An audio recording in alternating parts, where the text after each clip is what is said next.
let's see what we'll play with next. All right, silver, high hope silver. A little bit of background. I don't know where you guys get on the bus, so to speak, on the silver train, but for me, silver has sort of been a part of my life from the time I was in high school. Because in 1964, and this on the slides later, in 1964 and before, all the coins were 90% silver. The dimes, quarters, the halves, and the silver dollars. There wasn't anything else.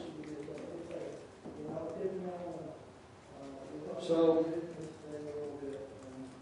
when I was in high school, I graduated from high school in 1964. And in 1964 was the last year that the coins were 90% silver. We didn't know anything else. So you reached in your pocket, where you found a dime on the ground or whatever. It was these little dimes and quarters that we're seeking today. They were 90% silver. And what year did you say?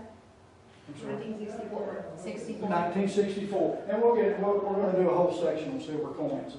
And get there. But what happened to me is I couldn't avoid that. I was living that. I was working I was going to high school. I graduated in 1964. So in 1965, then the new coins began to come out. And so we had two types of coins, the old coins and the new coins. Well, even then, the old coins began to have a premium. And they brought, I remember for a long time, they brought 20% above face. That meant one of the old dimes was worth what? 12 cents. Right? Or a $10 roll of quarters was worth 12. And when you're making 75 cents an hour, working in the grocery store, hey, you see a roll of silver quarters, you put your $10 in, you sold them to the guy for 12. That's like working an extra 2.5 hours. You see, it didn't take long for that to affect me. I don't know. The first time I remember doing that, at first it didn't make sense, but then I caught on.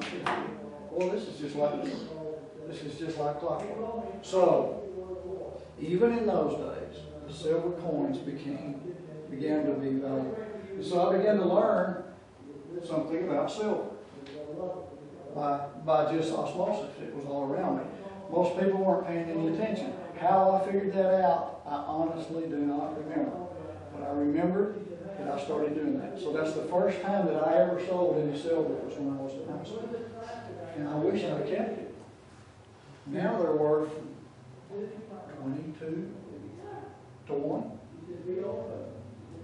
or something. So the old dimes were 22 to 1, or it's worth about $2 or so? Yes, sir. And you can sell them all day long. And so that's how it started for me. So, and then one day I got an opportunity to clean out a storage shed for a lady. And she said, Ronnie, you can have everything that's in that old shed. It's okay. So it was full of the old man that had passed away. He knew how to weigh and what stuff. So he had kept all the brass valves and all the copper pieces and what left over. So I had these buckets when I began to clean out the shed of copper and brass. So I went over to the scrap yard and I sold, I think it was about $45, $50 worth of this stuff. Now you have to keep in mind that was when I was working for 75 cents an hour. And gasoline was 19 cents a gallon. So all of a sudden I began to say, well, even in the, this is silver, but I began, when I pick up a brass valve, I said, well, that thing weighed 2 pounds. That's probably worth $1. Well, if it was a quarter or free or whatever, I began, so then the natural flow for me was, if brass and copper is worth something, I began to, and the silver coins were worth something. It was a natural flow really early in my life to begin to learn about silver. And gold, well, gold was really good stuff. So that's how I began to mess with it. It's been that long. 1964, 1965. I began to learn. In 1965, 6, and 7, then there were a few silver coins left around, and 40% silver, and we'll cover that. But things began to happen that's moved us to where we are today, to where we owe $16 trillion. Back in the 60s, they began to cheapen stuff. They began to make laws and our money. And we could spend a lot of time talking about fiat money that's talked about a lot in here. But the money, our money is worthless as far as itself. It's not worth anything in its own. The pennies are. The pennies are do you know our pennies aren't copper? Did y'all know that? That our pennies are not copper? That they quit making them out of copper in the 80s. I think it's the 82 or something. They're I have to look, like 82 or something like that. They took the copper out of the pennies. The ones before that were worth more than a penny for the copper. But they've made the rule where you can't melt them. So we're following, they may follow the same trail that the silver did. But you get my drift, so that our money that we carry, our change that we carry, I don't have any of the pennies this time, but have you looked at them, our dimes and stuff? They're clad out of the layers of 2 or 3 layers of worthless metal. So since the beginning, then I began to pursue these things. So and I'll let y'all handle some of these and look at them. Did y'all look at any of this? Yeah. Was any of this any good? Would y'all buy any of this stuff if you found it at your loss? Hey, Would you want that? I bet you. if I can make some money out of it, There's the price. you sell it for $2, that's a steal. That's what I bought it for. Yeah. And that's pure silver, or what, like 99 grand, or? 92. So that thing weighs what, 4 or 5 ounces, maybe 6 ounces? So you can tell us how to tell the difference, right? Yeah, I'm gonna tell you. Yeah, it's real simple. It's so simple that you'll probably make fun of me. But so silver rocked along then at those low prices, where the silver coins were worth about 20% above face for years and years and years.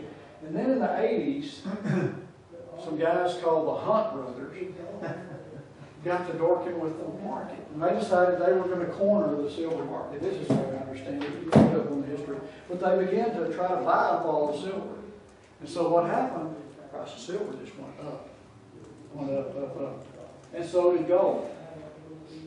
Little different reasons. But silver was being manipulated. So all of a sudden, silver was, I forget, what was it worth? But it was worth several times what it had been for years.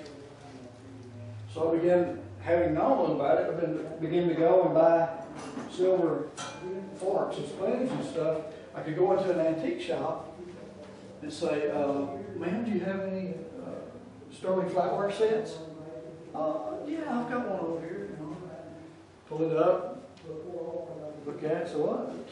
Is that a service for, oh, it's a service for 12. Well, what do you want for it? Oh, $3.50. What would you? I'll take 3. Okay. And I'd go melt it for 900. That's how fast the market was moving. And still, we were still making small amounts of money on our jobs in those days. So we began to, with these guys manipulating the market and going crazy, most of the rest of the world wasn't aware.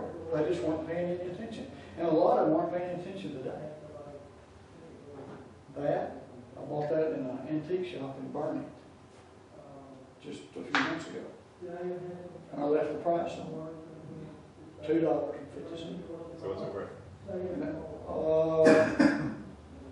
Around $100, $75 to $100.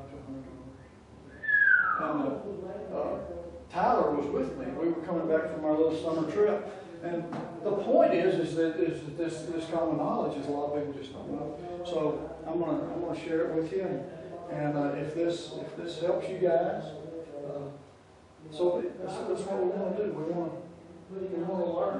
Okay, so the 80s then, everything went kind of crazy because these guys were manipulating the market. So that roll of silver quarters then began to be worth about 6 or 7 times face value after they marked it up. I think silver went up into maybe the 20s per ounce.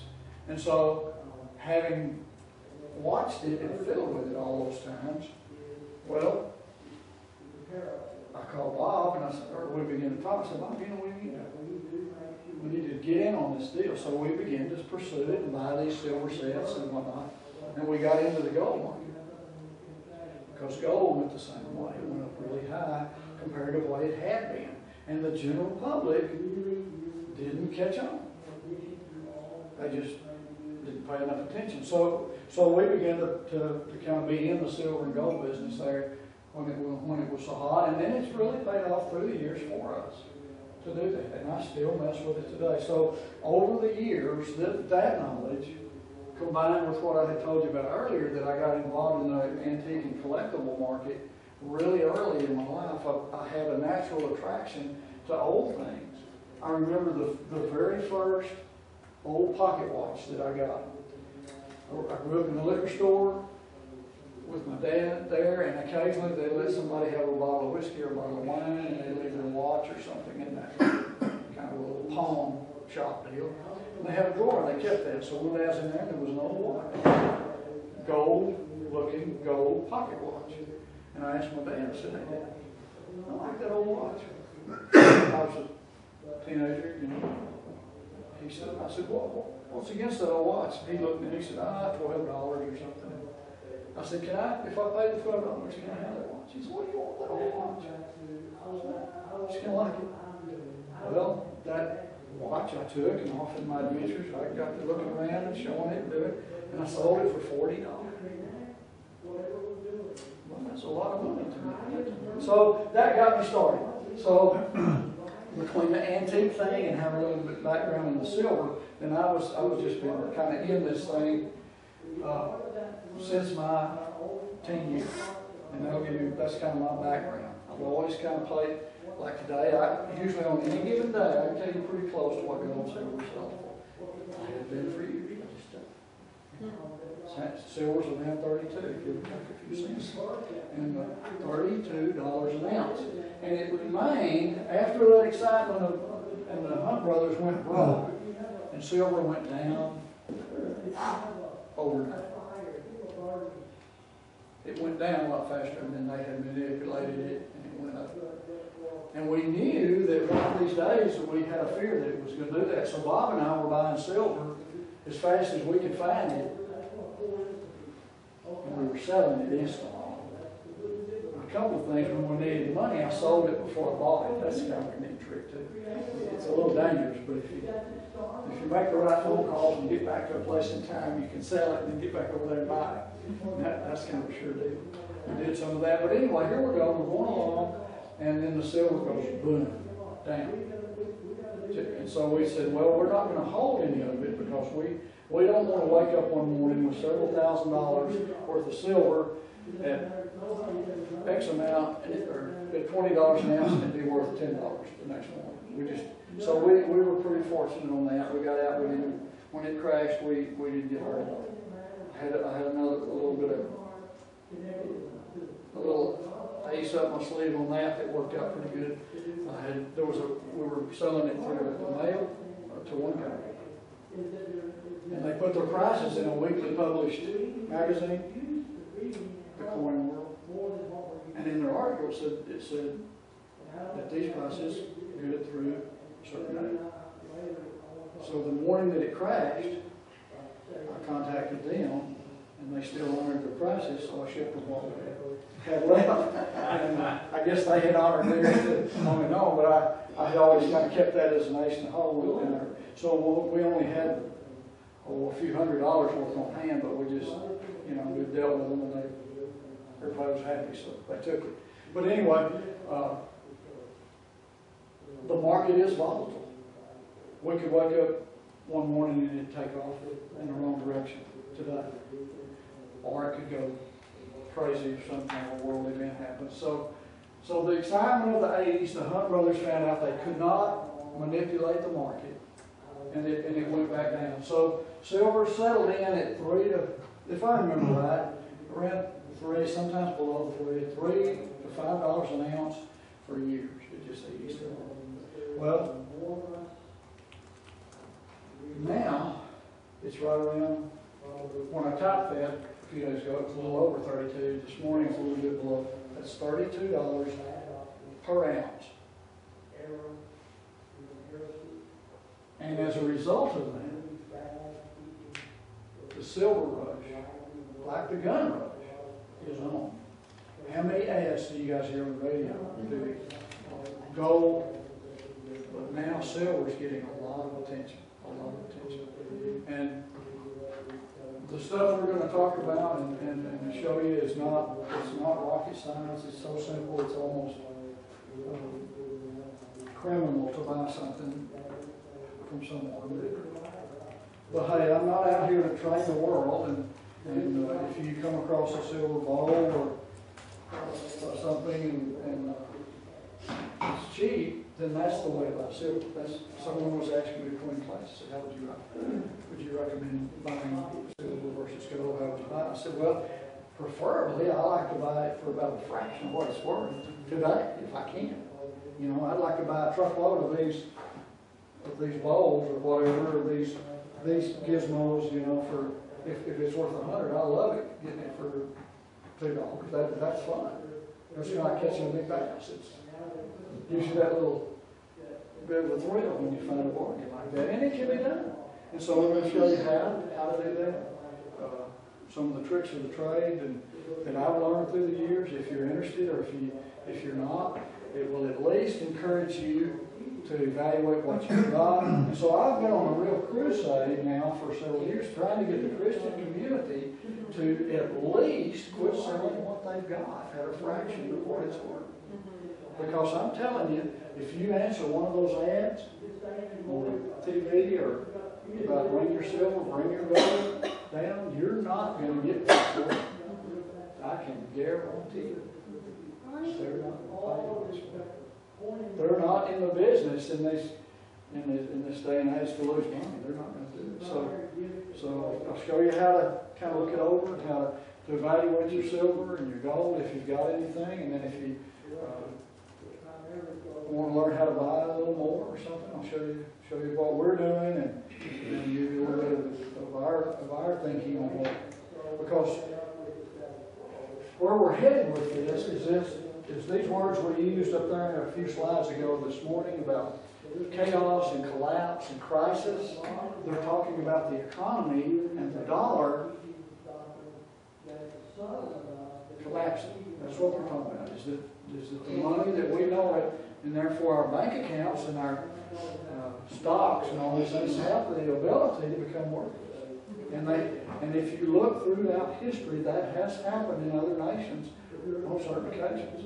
It happened to Germany after, I believe, World War I along in there. And those old stories about a wheelbarrow of cash to buy a loaf of bread are true. So what I'm recommending, along with the things we've already talked about, is that you have some accumulation, some of your value, some of your assets in silver and gold. I think that's a really good idea.